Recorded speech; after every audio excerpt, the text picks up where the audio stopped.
बरं, सगळेच अध्यक्ष आपल्याकडं असंच आहे. खरं तर देवळाली गावात बोलायच्या आधी ज्यांना ते सतत म्हणतात की ग्रामपंचायत सदस्य नसतं तेव्हापासून यांना दुसरीवर टीका करतात. पण पवनराजे निंबाळकर यांच्या निधनानंतर राजेसाहेबाचे 13 दिवसाचं फडकं सोडल्यानंतर गावोगावी फिरून आम्ही CBI मोर्चाची बैठक खामसवाडीला पहिली लावली आणि त्या माणसावर त्यांनी काल माझ्या गावात येऊन भाषण केलं. त्यांच्याकडून लक्ष्मण रेषा मोडल्यानंतर महात्मा गांधीची सारखं आहे की एक गालात हाणला दुसरा गाल केला तर तिसऱ्यांदा हाणला. त्यांनी 3 वेळेस माझ्यावर टीका केली. खरं तर आपल्या कळंब धाराशिवला इलेक्शन लागल्यानंतर फक्त तेवढ्या 15 दिवसात टीका आणि टिप्पणी करायची आणि माझी जबाबदारी संपवायची. त्यांनी सांगितलं पाहिजे की 13 कारखाना माझ्याकडे गोडाऊन भरून दिला होता साखर, परंतु तो मी कारखाना आज माझा सहकार मधले सगळं कर्ज फेडून मी 13 कारखाना 12 वर्ष बंद न ठेवता त्याचं भंगार न करता तो मी कारखाना चालू केला. त्यांनी सांगायला पाहिजे होतं की माझ्या त्यांच्या राजकीय आयुष्यात जिल्ह्यात ही देवळाली गाव आहे आणि ह्या देवळाली गावानं त्यांची आमदारकी असेल, त्यांची जिल्हा परिषद असेल, त्यांची खासदारकी असेल, त्यांची कोणतंही इलेक्शन असेल, त्यांनी फक्त एकदा असं चौकात यायचं, तुम्हाला राम राम करायचं आणि तुम्ही भरभरून मतं दिली पाहिजे. त्यांनी सांगायला पाहिजे की 2000 त्यांना जरा बंद करायला लाव, 2009 ते 2014 या माझ्या 5 वर्षात या देवळालीनं सर्वाधिक हायेस्ट मताची मला लीड दिली आणि त्या लीड मध्ये 1 नंबरची लीड दिली. म्हणून मी त्या 5 वर्षीय आमदारकीच्या काळात मी ह्या देवळालीचा विकास केला पाहिजे.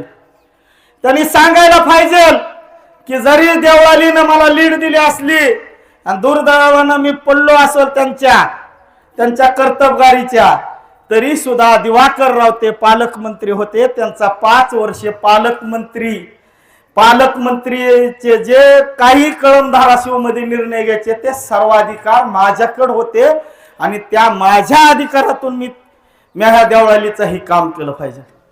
त्यांनी सांगायला पाहिजे की सांगायला पाहिजे की मी 14-19 पर्यंत प्रवास आला आपला 2009 पासून. मला शेवटला सांगायचंय 19 ते 24 मध्ये महाविकास आघाडीचं सरकार 3 DPTC मी खास देवळालीत माझ्या विश्वासावर ठेवून माझ्यासोबत जे 4 सदस्य आले त्यांच्यासाठी मी इथं आलो.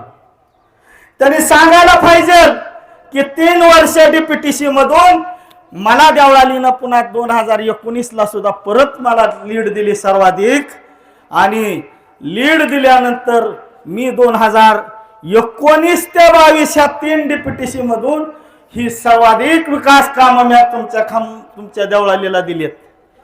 त्यांनी सांगायला की काय पाहिजे की मी ही विकास कामं केलेत, मी हे केलंय. तुम्ही शेतकरी हिताच्या गप्पा मारता, तुम्ही 33,000 सभासदाची लक्ष्मी, हजारो लोकांचे इथले लहान मोठे व्यावसायिकांची लक्ष्मी 12-14 वर्ष बंद ठेवली.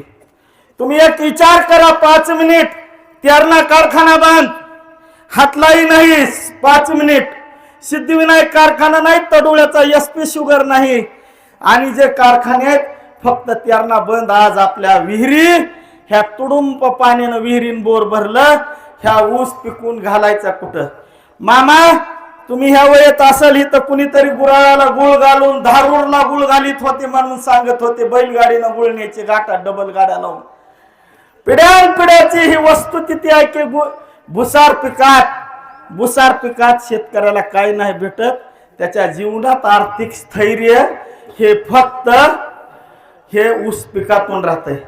तुम्ही सांगायला पाहिजे होतं बाजूचे आजूबाजूचे महाराष्ट्रातले जे खासदार आमदार आहेत त्यांनी स्वतःचे दूध संघ व्यवसाय उद्योग करून शेतकऱ्याच्या जीवनात लक्ष्मी उभा केली। तुम्ही मला सांगायला पाहिजे होतं तुमच्या पुढे की तुम्ही म्हणता की जिल्हा आकांक्षित राहिला। मी सांगितलेला प्रवास हा 20 वर्षाचा आहे। तुम्ही 100% त्यांना म्हणा की तुम्ही 40 वर्षात ही केलं नाही, पण 20 वर्षात मी ही केलं ही सांगायला पाहिजे। तुम्ही काय बोललं? आज तुम्हाला खासदार ओमराजे, तुम्हाला माझं आव्हान आहे की तुम्ही सांगा की पवनराजे पुस्तक जे लिहिलंय आणि त्या पुस्तकात त्या लेखकानं लिहिलं होतं, नागुलगावला दादा त्या काळात काही मोबाईल फोन नव्हते आणि त्या पुस्तकात लिहिलं होतं की अमोल पाटील मी देवळालीला आपल्या नागुलगावला असे पवनराजे मित्र मंडळाची शाखा काढायला लागलो होतो आणि साहेबाचा एसटीडीत निरोप आला आणि मी गेलो। मी ते अमोल पाटील आहे, सायकलवर प्रवास करणारा मग अमोल पाटील सायकल तिथं नागुलगावला कोट्याच्या कडाला लावली। सभा झाली, मी बारीक होतो, मिसरूट फुटलेलं नव्हतं, त्या काळापासून या माणसाच्या मागे काम केलंय ह्याचा विचार करा। आणि ती सायकल व कोट्याच्या कडाला लावली, पवनराजे मित्र मंडळाने बोर्ड काढला, सभा झाली, काय करायचं साहेब म्हणले अमोल कशाला आला? मी म्हणलं साहेब मी मोटरसायकलवर आलो, हे मी सांगत नाही पुस्तकात आहे त्या लिहिलेलं। मोटरसायकल आलो, साहेबाचा स्टाफा पुढे जाऊ दिला आणि मी कोट्यातली त्या सायकल काढली आणि त्या सायकलवर प्रवास करीत असताना साहेबाला चहा प्यायला हरिभाऊच्या इथं नेत गोगरेचे बहुतेक आणि मी कुरका देव धानोरा रस्त्यावर ज्यावेळेस येत होतो आणि चांदणं पडलेलं होतं पुन्हाचं आणि त्याच्यावर सायकल माझी बघितली आणि ती सायकल त्यांनी स्कोडा डिकीत गाडीत टाकली आणि मला खामसवाडीत आणून सोडलं। ही सगळा प्रवास त्या पुस्तकात आहे आणि तुम्ही जर खामसवाडीत येऊन मी त्यांना आवाहन केलं, तुम्ही फेसबुक युट्यूबला बघितलं असेल की माझ्या गावात महाविकास आघाडीच्या काळात 50 लाखाचं काम दाखवा, मी 60 कोटीचा निधी दाखवला। मी ह्या ट्रॅकवर यायला देवळकर 60 कोटीचा वर्क ऑर्डर 3 डिजिटल करून लावले। तुम्ही फेसबुकला बघितलं असेल, व्हॉट्सअपला बघितलं असेल, नाहीतर आता येऊन बघा, तुम्ही एक गाडी करा। आणि हे सगळं काम करीत असताना कुठलीही तानाजीराव सावंत साहेब या माणसानं टक्केवारी मागितली नाही। ज्या माणसाला 10 कोटी रुपये देऊन तिकीट आणून दिलं त्यांच्याच वाक्यात त्यांनी मला जाऊ नको म्हणत होते, त्यांचे वाक्यात ह्या युट्यूबच्या मला सगळी आर्थिक मदत खासदार केला त्यांनी केली, त्यांच्याच वाक्यात 2014 ते 19 मध्ये उद्धव साहेब ठाकरे यांनी ह्यांना भेट दिलेली नाहीत, त्यांचे वाक्यात मी पंचायत समिती सदस्य होतो, माझा प्रत्येक वेळेस बळी दिला। तुम्ही आज ही सगळा राजकीय प्रवास करीत असताना मला खूप बोलायला मी 2 तास त्यांनी आधीच संयोजकांनी सांगितलं, परंतु माझ्यावर सोबत आलेले आमचे ग्रामपंचायतचे सदस्य आणि माझे सहकारी चेअरमन त्यांनी सांगावं उठून की त्यांनी 1 वर्षात प्रवेश केल्यानंतर एक डीपीटीसी झाल्याच्या नंतर आले आणि दुसरी डीपीटीसी व्हायची होती तर आचारसंहिता, तरी सुद्धा विविध निधी किती आणलाय त्यांनी उठून सांगावं। आणि दुसऱ्या बाजूला प्रचार करताना तुमच्या गावात काय उभारून करा, तुम्ही ही करा का त्यांना आमदार खासदार मंत्री आपण कवर मत द्यायची की खामसवाडी असेल अगर जी त्यांचे असेल महाविकास आघाडीच्या काळात त्यांनी काय निधी दिला, 3 डीपीटीसी वाटल्यात गडाख साहेबांनी।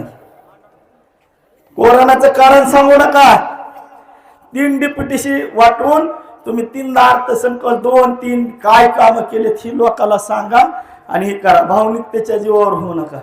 आणि ह्या अजितदादा पिंगळे आणि त्यांचा सत्कार लय जीव आमचा, तुम्हाला काय माहिती आहे 2009 ला निवडून आले, त्यांचा नागरिक सत्कार आम्ही केला, आम्हाला मारलं 2009 ला आणि त्यांच्या मांडीला मांडी लावून त्यांचं नेतृत्व स्वीकार म्हणणारे खासदार म्हणल्यानंतर मला तुमच्या सोबत राहायचं नाही, माझ्या आयुष्यात तुम्ही माझं उपसभापती पद घालविलंय आणि आता सुद्धा सरपंच पद घालवायचंय का? अजित पिंगळे आणि ते सन्मान्य त्यावेळेस 2000 निवडून आले त्यावेळेस ते म्हणले की मी जरी आमदार असलो तरी नावानं खरा आमदार ही अजितदादा पिंगळे, ही मी नाही सांगितलं, त्यांनी जाहीर करावं। त्यावेळेस कसं चाललं, ज्यावेळेस तुम्ही कारखान्याचे चेअरमन होता आणि आणि तुमच्या वेळेस आम्ही काँग्रेसमध्ये तुमच्या मागे होता, तुम्हाला ह्या अजित पिंगळेने घरला घर कार्यकर्त्याची मार्केट कमिटीच्या टाइमला ओळख करून सगळ्या तालुक्यात शिवसैनिकाच्या हातात हात दिले होते। मी त्यांचा कार्यकर्ता 17 सप्टेंबर 2022 पर्यंत होतो, परंतु त्यावेळेस रवी सर अजितदादा तुमच्या लक्षात नसेल की तू युती करू नको, पॅनलची सगळ्या शिवसैनिकाला लावू नको, ही उठाचं पिल्लू आहे, तुझा सगळा तंबू मोडील असं म्हणलं होतं। मला राग आला नाही, मी जर बोललो तुम्हाला आजच सांगायला लागलोय खासदार साहेब, हम तो डुबेंगे सनम मगर तुझको लेके डुबेंगे, तेवढ्यासाठी सांगायला आलोय। तुम्ही मुख्यमंत्री जर इथं असला मुरुडचे माननीय विलासराव देशमुख स्वर्गीय मुख्यमंत्री होते, महाराष्ट्राच्या राजकारणात मंत्रिमंडळात मेन मंत्री होते, केंद्रीय मंत्री होते, पण दिलीप दादा नाडे हे त्यांच्या विकासाच्या कामावर मुरुड मध्ये सतत सरपंच होते। तसं तुम्ही भविष्यात कधी झाला पंतप्रधान तरी सुद्धा तुमच्याकडे मी येत नाही आणि तुम्ही माझ्या नादाला लागू नका, कारण मी 21 वर्ष आयुष्यातली घातले, तुमचा पाला एका हातापर्यंत तुमचा नाद पुरा करणाऱ्याच्या मागे लागलेला नाही। एवढं माझं बोलून माझं भाषण संपतो देवळालीकरांनो, तुम्ही फक्त तुमच्या मनाला विचार करा की मी सांगितलेला 20 वर्षाचा कालावधी सत्तेतला आहे, तुमचा वैयक्तिक किंवा ह्या गावाचा विकास करायलाय का, त्याच्यामुळे एकदा तरी हा बडा दाखवा। असं का झालं याचं आत्मपरीक्षण त्यांना करू द्या आणि मग ती पुन्हा तळावर येतील। नाहीतर काय बी केलं, अमोल पटेल आला बोंब म्हणलं, कुणी बी काय बी केलं तरी काय होत नाही, ही कुठंतरी शिक्का पुसून काढा। नुसतं फोनवर बोललं, फोनवर सरपंच आहे, सरपंचाला संविधानिक काम असते, काळ गडी गेली तर पिढी जाईल। जय हिंद, जय महाराष्ट्र।